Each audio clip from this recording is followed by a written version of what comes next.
चाहे जो भी आपका प्रोफेशन हो, जितना आसान आज है सफल होना, ऐसा कभी भी जिंदगी में नहीं हुआ। तो मैंने जब अपने आप को रिपीट किया तो एक आदमी अपने बगल वाले को साथ कहते हैं कि साहब इस स्पीकर को समझ में नहीं आती है क्या बोल रहा है। मैंने उसकी बात सुनी तो मैं उसके पास गया तो उसने कहा कि बताइए कि साहब हमारा कंपटीशन कैसे नहीं है। तो मैंने साहब उससे एक बात पूछी, मैं आप सब लोगों से ये सवाल पूछने लगा हूं, तो ध्यान से सुनिएगा क्योंकि आपको जवाब देना है।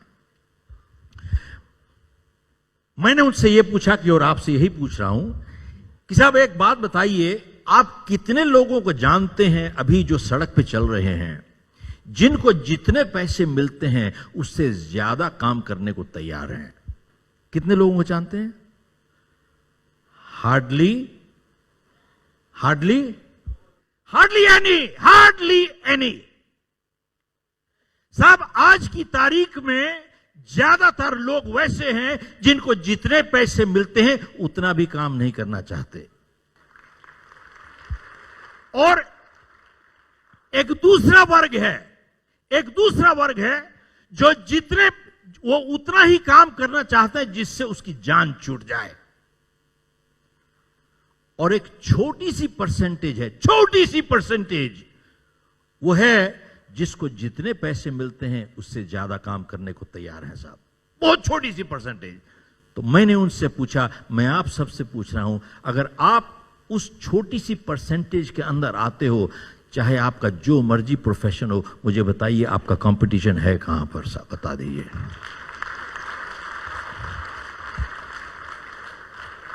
बताइए वेयर इज योर कंपटीशन? है ही नहीं साहब। आज की तारीख में आप चले जाइए, एक अच्छा वकील नहीं मिलता साहब, हेलो, एक अच्छा अकाउंटेंट नहीं मिलता साहब आपको, एक कारपेंटर नहीं मिलता आपको, एक अच्छा प्लम्बर नहीं मिलता आपको, एक अच्छा इलेक्ट्रीशियन नहीं मिलता, एक अच्छा कुछ नहीं मिलता साहब आपको। सब ध्यान दीजिएगा, पॉजिटिव थिंकिंग सफलता की गारंटी नहीं करता। अब आ जाइए, मोहम्मद अली क्या कहते थे?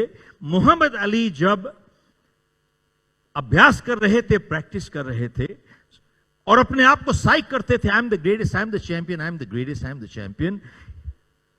He was not sitting in the living room watching TV, having popcorns and drinking Coca-Cola all the time. So, जब वो अभ्यास कर रहे, अपनी पॉजिटिव थिंकिंग कर रहे थे, he was in the ring all the time punching the bag. साहब ध्यान दीजिएगा, he was punching the bag all the time. Positive thinking does not guarantee success. Positive thinking with positive actions and efforts increases our probability of success. ध्यान दीजिएगा।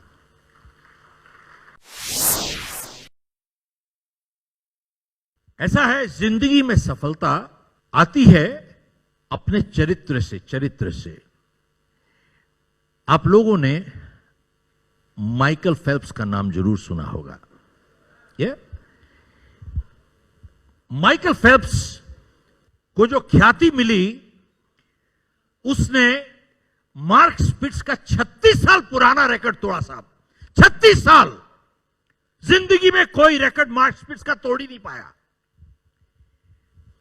क्योंकि mark Spitz ने 7 gold medal जीते थे 1972 में म्यूनिक में। साहब ध्यान दीजिएगा, जब मार्क स्पिट्स 1972 में 7 गोल्ड मेडल जीता था वो, तो एक आदमी आए, वहां से जर्नलिस्ट थे, प्रेस बहुत थी, तो किसी ने मार्क स्पिट्स को कहा कि साहब आप 7 गोल्ड मेडल जीत गए, इतिहास बना दिया आपने, must be your lucky day. जब मार्क स्पिट्स ने यह सुना कि must be your lucky day, Mark Spitz को अच्छा नहीं लगा साहब। मार्क स्पिट्स ने जर्नलिस्ट को बुलाया, बोले इधर आओ भैया, इधर आओ, इधर आओ, इधर आओ, इधर आओ। मार्क स्पिट्स ने उसको बुलाया इधर और उसको कहा कि 1968 में मैं मेक्सिको में था, मैंने 3 गोल्ड मेडल जीते, मैं खुश था लेकिन नाखुश था। मेक्सिको से म्यूनिक 4 सालों में मैंने 10,000 घंटों की प्रैक्टिस की है।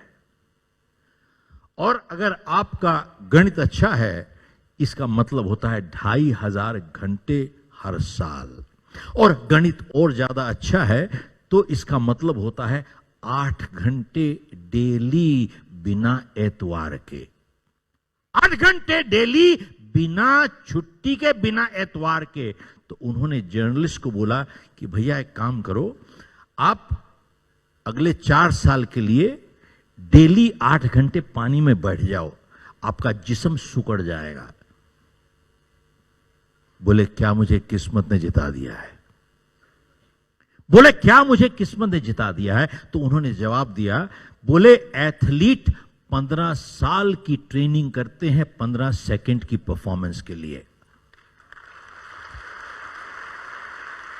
सब ध्यान दीजिएगा, बोले साहब एथलीट 15 साल की ट्रेनिंग करते हैं 15 सेकंड की परफॉर्मेंस के लिए। जाइए उनसे पूछिए क्या किस्मत ने जिता दिया है। मैं बहुत बारी प्रोग्राम करता हूं और ऑडियंस से कई बारी मेरे पास लोग आते हैं, कहते हैं कि साहब मैं तो बहुत किताबें पढ़ता हूं, आपकी किताब भी पढ़ी है मैंने, जीत आपकी, और मेरी सफल होने की बहुत इच्छा है लेकिन सफल हो नहीं पा रहा हूं। तो मैं उनको कहता हूं कि भैया, और पूछते हैं कि साहब आप बताइए क्या प्रॉब्लम है, समस्या क्या है? तो मैं उनको कहता हूं कि भैया समस्या एक ही है, वो ये है आपकी इच्छा है सफल होने की, आपका इरादा नहीं है भैया। क्योंकि जिंदगी में इच्छा और इरादे में बहुत फर्क होता है। इच्छा का सौदा हो सकता है, इरादे का कभी सौदा नहीं होता साहब। और दूसरी चीज, जिंदगी में जब भी दबाव पड़ता है इच्छा हमेशा कमजोर पड़ जाती है, इरादा और मजबूत हो जाता है। साहब आपको एक और उदाहरण देता हूं। अक्षय पटेल एक is a young kid, 15 year old, 15 साल का है साहब, एंड ये मार्शल आर्ट में कंपीट कर रहे हैं in open martial art, representing the state of Gujarat in national martial art, open martial art। खास चीज क्या है साहब, ये कमर से एक पांव में he is paralyzed, waist down, one leg he is paralyzed, one leg। साहब ये पैरालिटिक बच्चों के साथ कंपीट नहीं कर रहा, ये ओपन मार्शल आर्ट में कंपीट कर रहे हैं आप हम जैसे लोग जिनकी दोनों टांगें ठीक है साहब। ये तो किसी ने इनसे पूछा कि साहब आप कैसे कंपीट कर रहे हो with people with 2 straight legs, you have polio on 1 leg. तो जानते हैं अक्षय पटेल ने क्या कहा? बोले कि साहब जब मैंने शुरुआत की थी इट वॉज वेरी डिफिकल्ट, बहुत मुश्किल था साहब, लेकिन because of my polio the way I can swing my leg to the degree I can and slap the other person on the face, with people with 2 straight legs cannot take that degree of swing. Look at this. साहब इसने क्या किया? अपनी सबसे बड़ी कमजोरी को अपनी सबसे बड़ी शक्ति बना लिया साहब। देखिए, अपनी सबसे बड़ी कमजोरी को अपनी सबसे बड़ी